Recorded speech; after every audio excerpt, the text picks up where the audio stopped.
be the spokesperson for India, that is Bharat.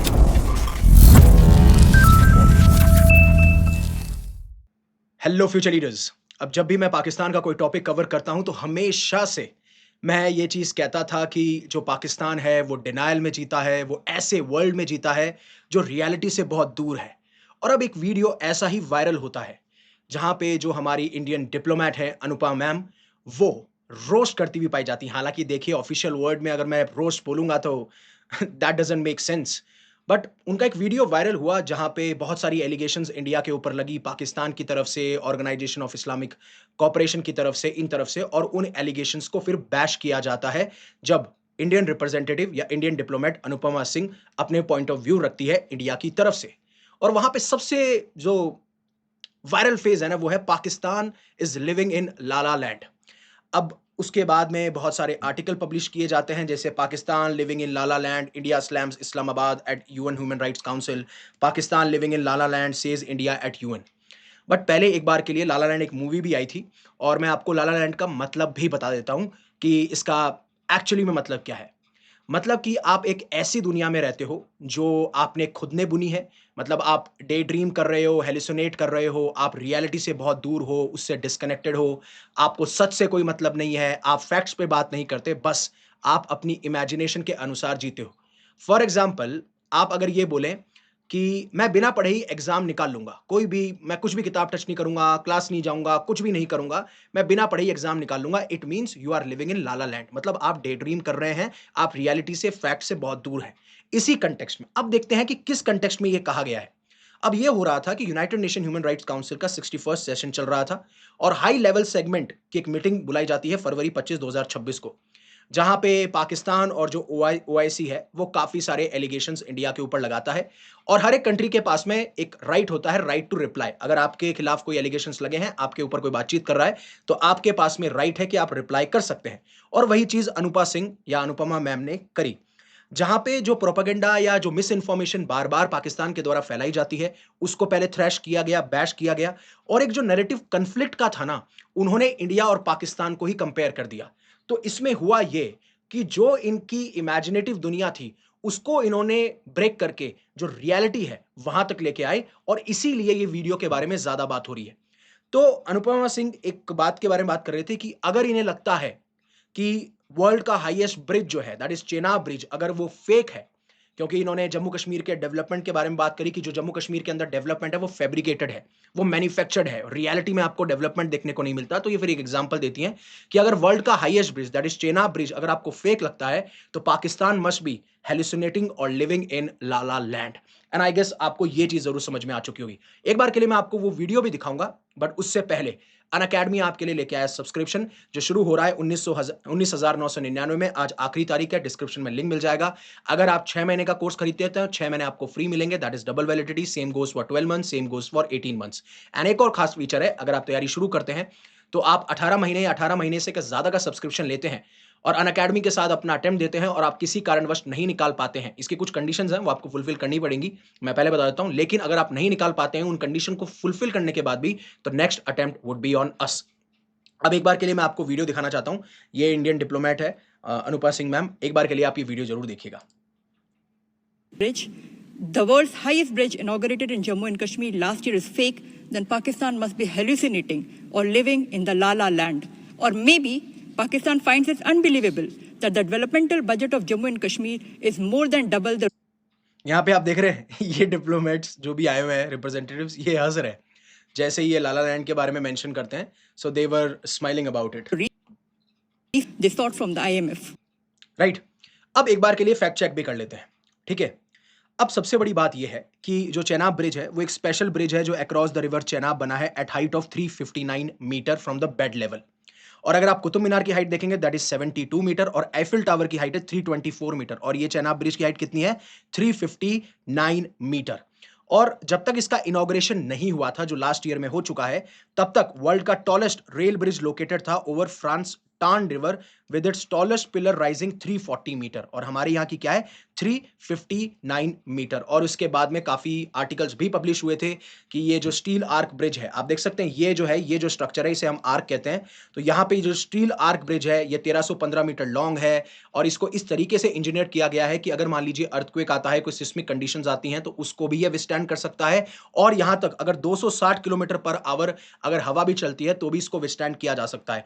28,000 ton, कम से कम 28,000 ton of steel इसमें use किया गया है टू बिल्ड द ब्रिज, और इंजीनियर्स ने इसमें 6 लाख बोल्ट और 17 स्पैन्स का इस्तेमाल किया है। तो आप देख सकते हो कितने बड़े स्केल पे, कितने मैसिव स्केल पे इसको बनाया गया है। इसकी कॉस्ट अराउंड 14,000 करोड़ थी, और नेशन काफी टाइम से देख रहा था कि ये ब्रिज कब बनाया जाएगा। हालांकि इस ब्रिज का अप्रूवल जो है, कंस्ट्रक्शन का approval former prime minister Atal Bihari Vajpayee ने दे दिया था 2003 के अंदर, but it has taken 22 years to complete the structure. But फिर बारी आती है ओआईसी को। अब जो हमारी रिप्रेजेंटेटिव हैं, वो मैम ओआईसी को टारगेट करती हैं। वो ये कहती हैं कि ऑर्गेनाइजेशन ऑफ इस्लामिक कॉर्पोरेशन जो है ना, इको चैम्बर है सिर्फ पाकिस्तान के लिए। पाकिस्तान इस्तेमाल करता है ऐसी ऑर्गेनाइजेशन का, इंटरनेशनल इंस्टीट्यूशन का, जहां पे वो मिस इन्फॉर्मेशन और प्रोपागेंडा फैला सके और स्पेशली टारगेट कर सके इंडिया को। और ये मैं बहुत बार भी कह चुका हूं कि जब तक आपकी कंट्री में इंटरनल स्टेबिलिटी नहीं आएगी, जब आप डेवलपमेंट की तरफ नहीं देखेंगे, एम्प्लॉयमेंट की तरफ नहीं देखेंगे, इन्फ्लेशन रेट को कम नहीं करेंगे, जो आपके ऊपर डेट है, जो आपको बेल आउट मिल रखा है, आईएमएफ की तरफ से पैसा दिया गया है, आप उसके बारे में नहीं सोचेंगे, तब तक आपको फिर ब्लेम करने के लिए दूसरे लोग ही मिलेंगे या दूसरी कंट्रीज ही मिलेंगे। और इंडिया से बेटर कंट्री आपके लिए तो नहीं हो सकती जिससे आप अपनी आवाम को ही बेवकूफ बनाते रहें। और यहां तक नहीं, फिर दूसरा हिट भी मारा जाता है कि जितना हमारा जम्मू कश्मीर का बजट है ना, जो हम अलोकेट करते हैं, वो 2 गुना वो बजट है जो आईएमएफ ने आपको रिसेंटली बेल आउट दिया है। तो अराउंड जो है, मैं आपको इसका भी फैक्ट बता देता हूं कि अभी जम्मू कश्मीर को 43,290 करोड़ दिए गए हैं इस यूनियन बजट के अंदर।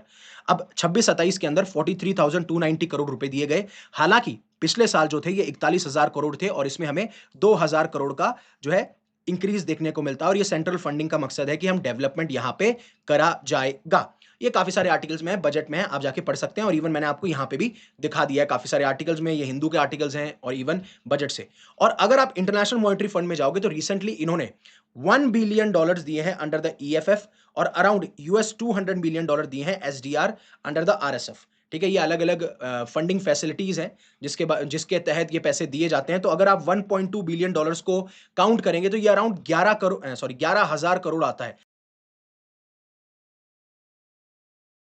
करोड़ का है।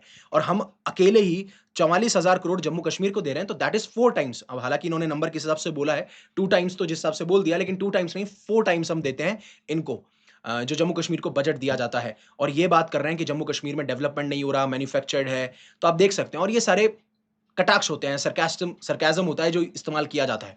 और जब जम्मू कश्मीर की बात आती है, स्पेशली कश्मीर का वो हिस्सा जो पाकिस्तान ने इल्लीगली ऑक्यूपाई कर रखा है, तो उन्होंने सिर्फ एक ही बोला कि जो हमारा डिस्प्यूट है वो सिर्फ एक चीज़ को लेके है कि पाकिस्तान ने इल्लीगली हमारी कश्मीर को टेरिटरी को ऑक्यूपाई कर रखा है, और हम चाहते हैं कि भाई वो जो है इल्लीगल कंट्रोल आप छोड़ दें। और अगर आप हमारे यहाँ पे डेमोक्रेसी की बात कर रहे हैं, तो आप ये खुद देखिए कि आपके यहाँ पे तो कोई भी सिविलियन गवर्नमेंट पूरा टर्म ही पूरा नहीं कर पाती, यानी कोई प्राइम मिनिस्टर 5 साल नहीं टिक पाता है। और जो जम्मू कश्मीर के अंदर हायर वोटर टर्नआउट हुआ है, वो साफ-साफ ये दर्शाता है कि हम टेररिज्म को रिजेक्ट करते हैं, और अब जम्मू कश्मीर डेवलपमेंट, प्रॉस्पेरिटी और पीस की तरफ बढ़ना चाहता है। बट इसके साथ-साथ में सिर्फ यहां तक बात नहीं थी। और जो मैं कह रहा था ना कि पाकिस्तान हमेशा इंडिया को टारगेट करता रहता है, तो अभी आप देखिए कि जो वेस्टर्न आर्मी कमांडर हैं, right, lieutenant general Pushkar sir, उन्होंने ये कहा कि पाकिस्तान मिलिट्री की तो आदत है कि वॉर लाइक सिचुएशन बना के रखें जिससे वो अपने लोगों में रेलेवेंट रहें। अब आप बोलेंगे सर इस टाइम पे इस ये चीज़ करने की बात कहाँ से आ गई? देखिए, जब से ऑपरेशन सिंदूर हुआ है उसके बाद में डिफेंस मिनिस्टर ख्वाजा सिर्फ बार-बार ये कहते रहते हैं। नवंबर में भी कहा can't rule out war with India, अभी भी कहा कि जो है हमें तो 2 फ्रंट से वॉर लड़नी पड़ेगी और हम अफगानिस्तान के ऊपर एयर स्ट्राइक्स करते हुए नज़र आएँगे, जो उन्होंने की। और हमें एक तरफ इंडिया भी है और अफगानिस्तान भी है, इंडिया अफगानिस्तान दोनों एक साथ आ चुके हैं। इस तरीके का आर्टिकल पब्लिश किए जाते हैं। हालाँकि इंडिया ने साफ-साफ ये कहा है, और ऑब्वियस सी बात है हमारा कोई वॉर का इंटेंशन भी नहीं है। आप जब तक अटैक नहीं करोगे, जब तक हमें ट्रिगर नहीं करोगे, तो व्हाई विल वी अटैक? हमारा कोई ऐसा इंटरेस्ट नहीं है। हमारा सब कुछ बढ़िया चल रहा है। लेकिन जब यहाँ पे बात आती है, तो ये कह देते हैं कि हाँ, इंडिया से वॉर पॉसिबल है ना। पहले भी कहा था, हर 2 महीने में ये बात करते हुए नज़र आते हो। क्यों कह रहे हो आप बार-बार ये बात? हमारी तरफ से तो कोई बात नहीं आ रही है ना ये चीज़ की कि हम वॉर करेंगे, वॉर करेंगे, वॉर करेंगे, वॉर जैसी सिचुएशन नहीं। हम तो नहीं कह रहे हैं। इवन आप टेररिज्म के इंफ्रास्ट्रक्चर बना रहे हो, आप टेररिज्म को पनाह दे रहे हो, फैला रहे हो। हम ये बात कभी नहीं कहते फिर भी। हम ये कहते हैं कि हाँ, अगर कोई टेररिस्ट अटैक होता है, तो then definitely we will attack you और या उसका रिटेलिएशन आपको देखने को मिलेगा। हम ऐसे ही नहीं कह देते कि इंडिया की अफ़गानिस्तान के साथ अच्छी दोस्ती है, तो अटैक हो जाएगा। ये तो मतलब एकदम नॉनसेंसिकल बात हो गई ना, तो इट इज़ लाइक रेलेवेंट। और यही चीज़ इन्होंने कही लेफ्टिनेंट जनरल राजेश पुष्कर साहब ने कि जस्ट 4 दिनों में हमने उस नेशन को घुटनों पे लाके खड़ा कर दिया था। एनिमी ने रिक्वेस्ट किया था कि हमें सीज़फायर करना है। और इस बार का जो ऑपरेशन होगा ना, वो बहुत ज़्यादा डेडली होने वाला है। ऑपरेशन सिंदूर तो सिर्फ़ एक स्मॉल सैंपल और ट्रेनिंग था, जो 4 दिन चला और हमने टारगेट किया था टेरर इंफ्रास्ट्रक्चर को और सीज़फायर हुआ था एनिमी सीज़फायर की रिक्वेस्ट पे। इस बार हार्शर रिटेलिएशन होगा, ऑनगोइंग एक्सटेंसिव प्रिपरेशन चल रही है। हम पहले भी कह चुके हैं ऑपरेशन सिंदूर ऑनगोइंग है, मल्टी डोमेन हो सकता है, लैंड, सी, एयर हर तरफ से आपको मारा जाएगा और हम इस बार इग्नोर भी करेंगे जो आप न्यूक्लियर धमकी देते रहते हो ना, we will not be deterred. ये बार-बार आप जो ब्लफ खेलते रहते हो, which we have to call out. तो इस बार हम न्यूक्लियर जो ब्लफ आप खेलते हो या न्यूक्लियर अटैक के बारे में धमकी देते हो, we will not care about this as well. तो होपफुली आपको सारी की सारी पिक्चर समझ में आ चुकी होगी विद फैक्ट्स, विद एविडेंसेस, किस इंटेंसिटी से, किस माइंडसेट सब कुछ बोला गया है। And always remember one thing, live in such a way that universe will be proud of you, and thank you very much for giving me your precious asset, that is your time. Stay safe, stay happy, take care. Jai Hind, Jai Bharat.